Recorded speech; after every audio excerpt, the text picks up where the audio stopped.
portal, what entity is the best for beginners to work with? Again, that's another one. Depends entirely on the individual. There's a lot of different entities that have different personalities, and different personalities benefit different people. Like, I have a lot of students that will say to me straight up, they wish they had met me early in their career or in their practice. Because there's just something about the way I present information, the way I'm no nonsense. It just really vibes with them, and they enjoy it, and they don't find me stressful at all. However, I got other students that literally and truly have started classes with me and quit because they can't stand my no nonsense. I don't take excuses. I don't, if you don't do your homework, I'm not going to let you skip classes. You either do the work or we're not moving forward. And because of that, they have actually quit taking classes with me, only to come back later and be like, okay, I've grown a little bit. Now I need that no nonsense. And then there's some people who, I'll be honest with you, I've pissed them off so bad, I doubt I'll ever see them again. I'm okay with that. That's me as a teacher, but entities are the same way.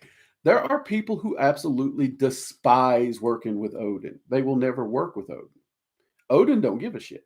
And nor does any entity for that matter. Um, so do the research on the entity and try to find an entity that you feel you would get along with and reach out to them. If an entity reaches out to you, do some research on them. Go talk to them, see if you want to work with them. That's another thing. If an entity reaches out to you, that does not mean you will get along, and that does not mean you have to work with them. It's still your choice. You still have free choice. So the best entity to start with, it's a really, really broad general thing. And the simplest answer I might be able to give is look to common pantheons that are well known, easy to research. Those entities are usually used to dealing with humans and our goofiness, our stupidity, our stubbornness, all those little traits that humans have. And I know it seems weird. You'd expect me to say dragons are the best. Dragons can be great entities to start with, but dragons aren't what you would call a flexible entity. Anyone who's studied dragon magic long enough knows dragons do things a certain way, and they really don't care about your opinion. If the only thing they care about is that multiversal balance, will they help you? Will they teach you? Will they help you grow? Yes, absolutely. But they're not very flexible.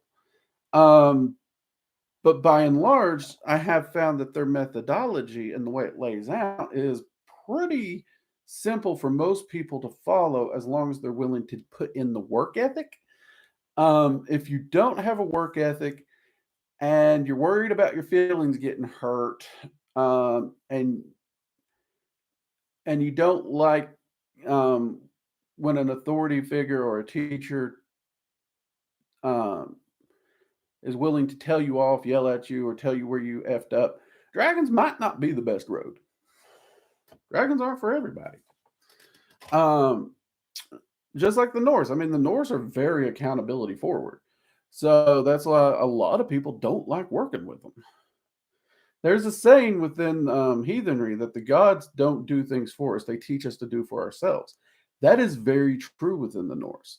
If you want an entity who's doing things for you, not really the Norse lane. Go find a different pantheon, because they are big, big on building you up to do for yourself. Hope that answered. I know that's a complex, wobbly answer there, Anthony, but there is really no one singular one there.